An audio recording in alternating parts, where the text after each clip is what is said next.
this, first thing we're going to do is we're going to log in to Google. I'm already logged in, and once you're logged in, go to Google Drive, which is located right here. And once you're in Google Drive, click on Create. And then under Create, we are going to select the one that says Form. And here's Google Form.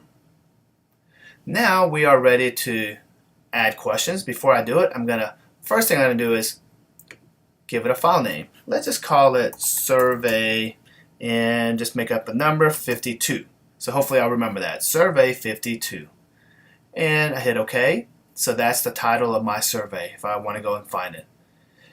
And here are the different types. Here's question number 1. It gives you some options of different types of. The main question types would be a text, a paragraph, multiple choice, checkbox, and a choose from list. And a little bit more advanced would be the scale, grid.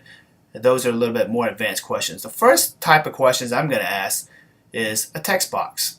In the end, you're going to have at least 20 different questions and then 3 different types of question types. So these are the different question types and at least 20 different questions. So the first one I'm going to do is, usually when I create a survey, I just like to ask for first name. And this is optional here. You can click on this button if you'd like. And what this does is if you select it, the person taking the survey has to answer anything that has a check by it. Otherwise, they cannot submit their survey. So then that's good for the first question. And let's go ahead and add another question.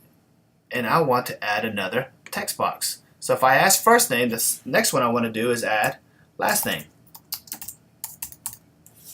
And once again, I would like to make it a required question. And then I'd like to add another question here. And this one, we're going to add email. I always like to find out the email addresses of people that takes it because then I have that handy with me. And I'm going to make it a required question as well. And now now that I've got my basics done, my first name, my last name, and email address, now we can go and add the actual questions. And I'm just going to make up a couple of them so that you can kind of get a feel for it. A text box, the difference between a text and a paragraph text is, obviously a text looks like this, where it's just a very short answer. A paragraph looks like a much longer answer, so you're kind of giving the person taking the survey an incentive to write a little bit more. So let's say, for example, we just ask a question. What is your favorite book and why?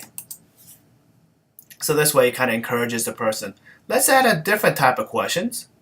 So for example, let's add a multiple choice. The difference here between multiple choice and checkbox would be multiple choice you have to select one out of whatever the choices are, and checkboxes you can select multiple items. So let's just try a multiple choice question here.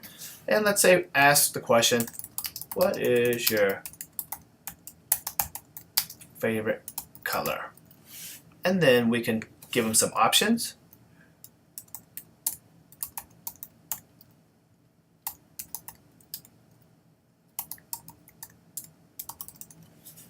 And so that just gives you an idea of what we can do here. And even though your survey is going to have 20 questions, I'm going to go ahead and stop here and put done. And let's take a look at our survey. So here's the first question, second, third, fourth, and fifth. And if, let's say, for example, you want to rearrange it. Let's say I want this to be my last question. I can just grab this and drag it. And now I can rearrange it as simple as that, just kind of moving things around. Let's go take a look at what it would look like on the actual web. So if I click on that right there, that will allow me to look at what it would look like on the web. And this is what my survey would look like on the web. A little plain, so let's go and add a nice little color or theme or template, not sure what they call it. So let's go to View, and let's go back here, go to View, and select Theme. So they call it a theme. And we have some different choices here. Let's say it's a festive balloon type or a party, then we would want to do something like this. And so you can pick whatever you want, and I'm going to just select this, hit OK. And now let's go and take a look at what my survey looks like with the new theme. I hit refresh, and there we go. So there's my survey. And let's go ahead and take this actual survey. you can take, once the survey is complete, you can send people the URL, which is right here. There's an option within Google to send it as an email, but for our assignment, we are going to embed it into our website. So I'm going to go ahead and take the survey real quick.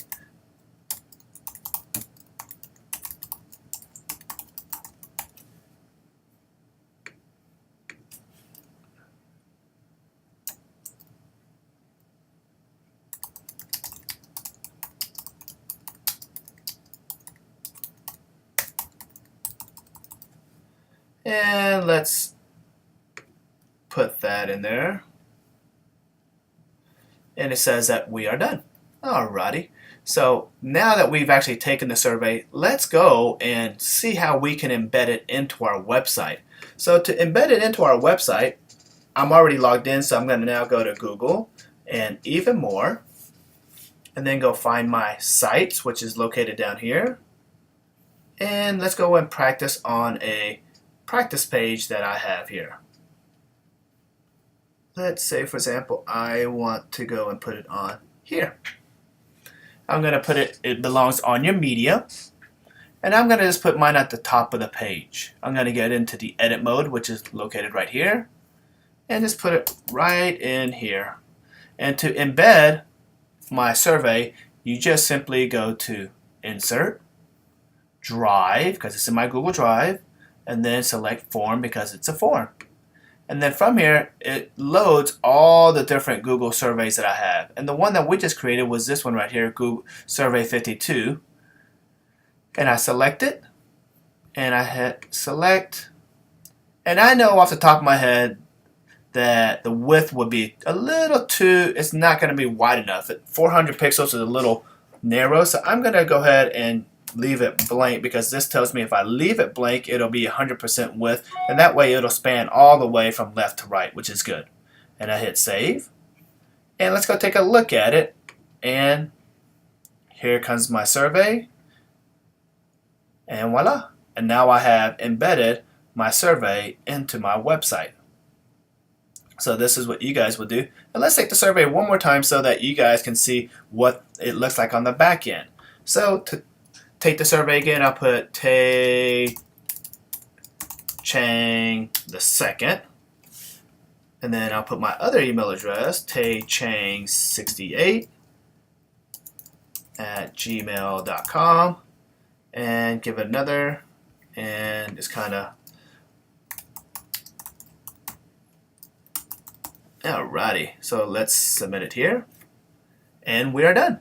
So now that we have taken the survey, created a survey, then embedded it into our website and our media page, and then taken the survey twice, now let's go and take a look at what the survey, the responses actually look like. So to go and take a look at the survey, what we can do is click on this guy right here and say create, because now we want to see what it looks like on the back end, and you can see that it is working. And once it finishes working, I'm going to select on it, and you will see it in what looks like an Excel spreadsheet. View responses, I click on that and take a look. Here are your responses. These are your questions. These are the 1, 2, 3, 4, 5 questions that we put, and then it also gives you an automatic timestamp of when the individuals took the survey. And here are your responses. And so from here, if I ever want to go and edit my survey again, let's say, for example, I want to make a change here, it's as simple as going to Form, Edit Form, and now I can add, delete, or move questions around. And that's how you would create a form and embed it and to look at the results. Thank you very much. If you have any questions, please feel free to contact me.